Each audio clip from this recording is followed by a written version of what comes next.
Mulher de verdade, sim senhor, mulher brasileira é feita de amor. Boa tarde, nossos internautas do programa AUTV Mulher. Nessa tarde, com você, internauta que interage sempre conosco aqui no programa AUTV Mulher, estaremos discutindo um tema extremamente importante, o papel das mulheres do Oriente. As mulheres que usam véu. Qual é o seu entendimento em relação a essas mulheres? Nada melhor para responder o que essas mulheres vivem, o que essas mulheres falam, o que essas mulheres entendem pelo véu, uma pesquisadora, uma cineasta de muito sucesso, que eu tenho prazer de recebê-la aqui no programa AUTV Mulher, Beth Martins, que é a cineasta do filme Nem Sempre Me Vesti Assim. Que bom tê-la aqui no programa AUTV Mulher. Muito obrigada, obrigada. Seja muito bem-vinda ao dialogar com os nossos internautas, esse entendimento dessa mulher. Quem é essa mulher que veste o véu? Né?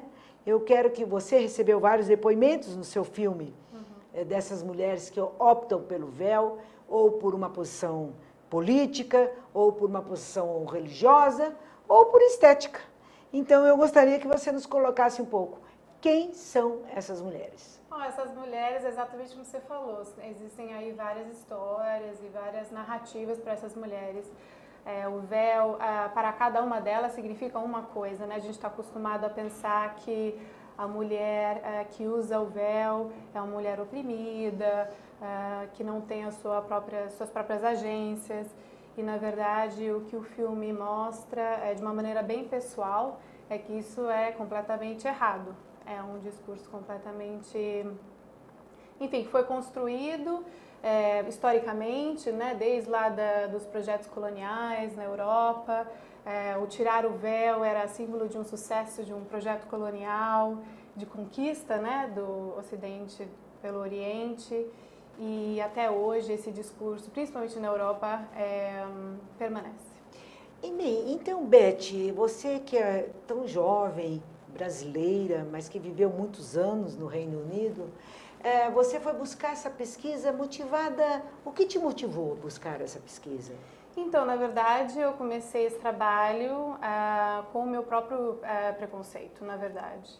Eu estava, na época, trabalhando no Museu Britânico e nós tínhamos uma exibição sobre o Hajj. E eu percebi muitas mulheres usando véu, com niqab. E a primeira pergunta que eu tive, eu me lembro, foi por que essas mulheres usam isso num país onde elas não precisam usar, né?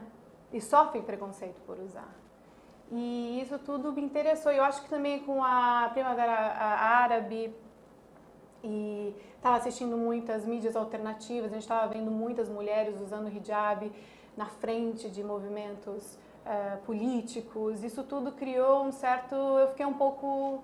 Me perguntei, né?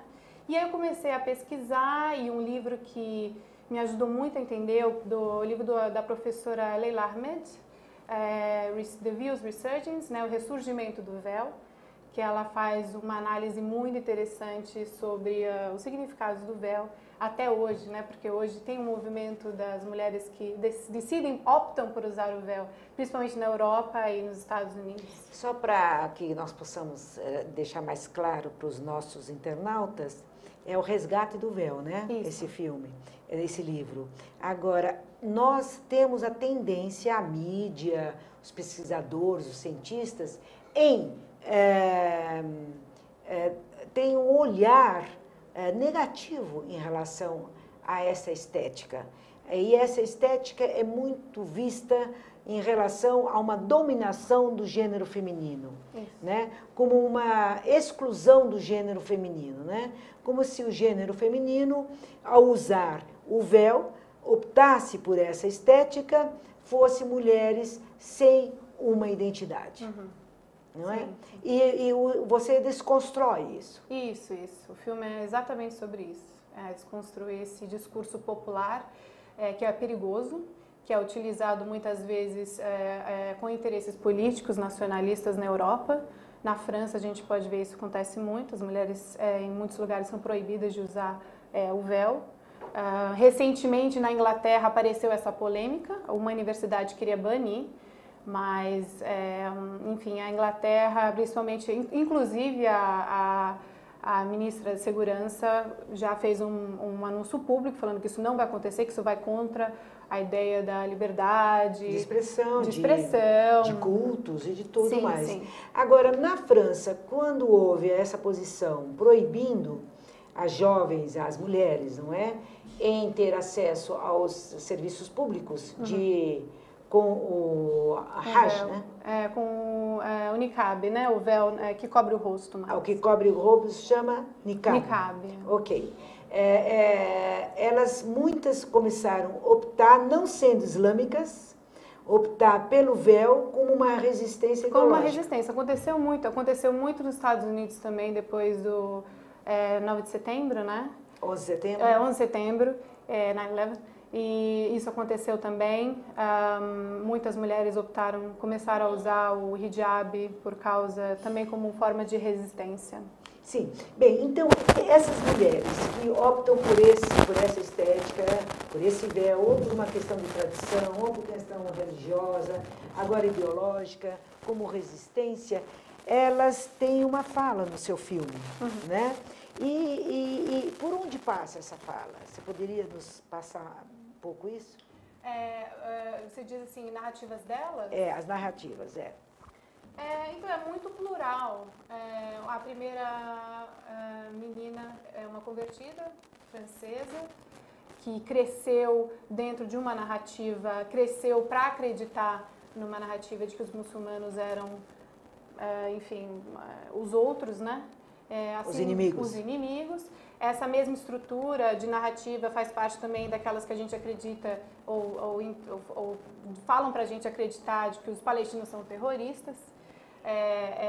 Enfim, elas participam da mesma estrutura de narrativa, né? Elas têm mais ou menos os mesmos, operam de maneiras similares. E ela, quando começou a conhecer, veio para a universidade aqui no Reino Unido, ela começou a conhecer outras pessoas, inclusive palestinos, foi para a Palestina e acabou desconstruindo esse discurso dela lá e se converteu. Só que, por exemplo, o hijab que ela usa é um hijab mais colorido, ela tem problema de usar um hijab talvez mais escuro, porque ela passa por um processo de autocensura por ser francesa, porque lá na França tem todo um problema das cores pretas, já existe todo um trabalho, um discurso sobre isso, de fundamentalismo. Então ela já usa um hijab mais colorido, que tem a ver mais, que representa um pouco mais a identidade dela.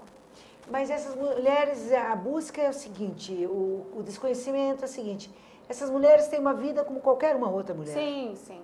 Não é? Sim, sim. É como eu que estou agora com uma blusa de manga curta. Então elas usam o véu, mas também estudam, também amam, sim, também casam, descasam, ou não é isso? Não, completamente, é isso mesmo. São mulheres completamente como todas nós. E, na verdade, o filme mostra exatamente isso, é uma jornada, uma experiência, elas experimentam, como todas nós. Então, e a associação com a violência? Por exemplo, eu aqui vivo no Brasil, nós estamos numa rede internacional com várias mulheres do planeta, e que aqui no Brasil 35% das mulheres brasileiras são as provedoras do orçamento do lar. Mas dessas 35% das mulheres provedoras do orçamento do lar, muitas vivem a violência doméstica. Num país que em cada 2 horas uma mulher é vítima, vai para o óbito como vítima de violência.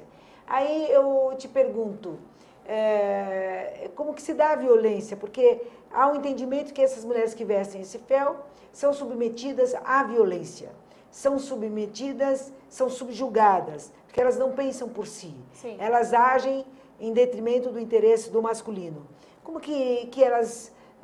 qual é a leitura delas em relação a isso? Então, assim, eu acho que o meu trabalho, ele é dependente do contexto, né? A gente está trabalhando aqui dentro da Europa, no Reino Unido e etc. Lógico que esse tipo de trabalho não se aplica para países onde essas mulheres são forçadas a usar lógico, o nós hijab. estamos colocando isso. Mas dentro como seitas, né? Isso. Mas dentro do Reino Unido, na verdade, o fato delas usarem o véu, e muitas delas usam, elas inclusive desafiam maridos, desafiam a sociedade, porque a sociedade lá, a ordem social lá é não usar o hijab. Pois é, você vê, aqui nós temos mulheres que saem para o mercado de trabalho, na hora de ir e vir, são molestadas no trem, Sim, no metrô, sim. não é? Então, não estão com véu. Não. É? E aí a pergunta que eu te faço, as que estão com véu, são submetidas a esse tipo de constrangimento e de violência? São também. São. E lá na Europa, inclusive, mais por usarem o véu. Existe um preconceito ali enraizado na França. E recentemente, uma mulher que usa o véu, um homem chegou para ela e falou, quero ver seu rosto. Isso no metrô. E ela, não, eu quero ver seu... Ele pegou, arrancou dela. Quer dizer, existe essa... A mulher que se cobre também desafia toda uma ideia machista, né? De que, não, eu quero ver você, eu quero ver seu corpo. Inclusive, muitas delas optam por usar o niqab até como desafiando isso. Até com o movimento feminista. Isso mais da França? Não, na Europa. Inclusive, a terceira menina do meu filme fala sobre isso. E o discurso do véu é muito plural. Então, isso a gente tem que analisar, isso é uma coisa importante. Não existe um único discurso como a gente aprendeu a ver o véu. Isso é muito perigoso entender, qualquer objeto cultural é muito perigoso você entender isso de uma maneira só. Então é muito plural. Então existe sim um movimento feminista islâmico que também, através do véu, ou não através do véu também, desafiam aí mas de uma maneira delas. Né? A gente não pode utilizar, quer dizer, existem várias formas de feminismo, né?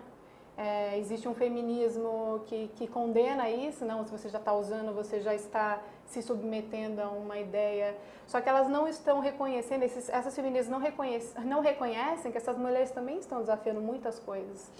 Olha, a nossa palavra aqui é sempre todo movimento pela emancipação feminina tem que ser respeitado e aceitado, né? Isso. Porque cada um dá um passo conforme pode. Isso. Né? Conforme sua conjuntura, sua cultura, seu espaço, né? Então isso é de extrema importância. E Beth, então essas mulheres são empoderadas. Sim. Elas têm uma posição no combate ao machismo. Também. No combate àquilo que levou à infelicidade de muitas mulheres no decorrer da humanidade. Então essas mulheres lutam com véu ou sem véu pela emancipação feminina. Sim. E elas desafiam também a interpretação patriarcal da religião também. Elas estão na frente de movimentos feministas, isso é importante falar. Das religiões monoteístas. Isso. Agora, as pessoas devem estar interessadas em assistir e buscar esse seu filme, que é Nem Sempre Me Vesti Assim. Isso. Né? De Beth Martins. Isso. A gente vai estar exibindo no dia 3 de fevereiro, no CCBB, às 8 horas. Eu estarei logo após a exibição para o debate. Olha que ótimo, imperdível. Comigo. Temos que estar presentes lá, nós mulheres organizadas do movimento popular, movimento social, sindical, acadêmicas, feministas, não feministas, basta ser mulher. Vamos lá estar presente para esse debate extraordinário, porque nós não conhecemos essa realidade. Essa mulher que a gente julga de uma forma tão equivocada, tão despreparada, de que essa mulher, só por essa estética, a gente já faz uma avaliação tão equivocada, né? E essa mulher está lá, também, do outro lado do planeta, do mundo, resistindo àquilo que, historicamente, nos dominaram, que é os homens machistas, né? Com certeza. E junto comigo nesse debate vai estar a doutora Francirose Campos, que é antropóloga da USP, que vai poder estar contextualizando também essa questão da representação no contexto do Brasil. Então, vai ser bem interessante e inédito por causa disso. E isso é um evento organizado pelo ICA Árabe. Então, eles vão abrir a premiere do ICA Árabe, isso. São 10 anos de instituição e eles que estão organizando todos. Olha, eu quero aqui parabenizar o ICA Árabe por essa iniciativa trazer para a cultura brasileira esse olhar, como a Beth mesmo disse, eu fui em busca disso para desconstruir um entendimento que eu tinha em relação a essa realidade. Então, eu acho que todos nós devemos ter um olhar aberto, assistir a esse filme, não com a nossa cabeça, não com aquilo que nós aprendemos. Vamos desaprender isso e vamos, de fato, buscar o entendimento real da vida dessas mulheres. E eu quero te desejar, Beth Martins, muito sucesso, te agradecer por trazer para nós, do movimento de mulheres, esse entendimento dessas mulheres que estão fazendo história nos seus espaços, nas suas famílias, nos seus espaços de trabalho, mas que também estão fazendo a história, para que nós possamos cada vez mais nos unirmos em defesa daquilo que nós queremos, que é a igualdade existente entre homens e mulheres. Meu parabéns a você, a antropóloga, ao Icarabe, e volte mais vezes ao programa AltV Mulher. Muito obrigada, muito obrigada. E a você, internauta, continue conosco no programa AltV Mulher, porque em seguida nós vamos discutir a saúde da mulher. E você sabe que este é um tema que a gente tem um querer muito grande. Logo após o nosso pequeno intervalo. Mulher de verdade, sim senhor.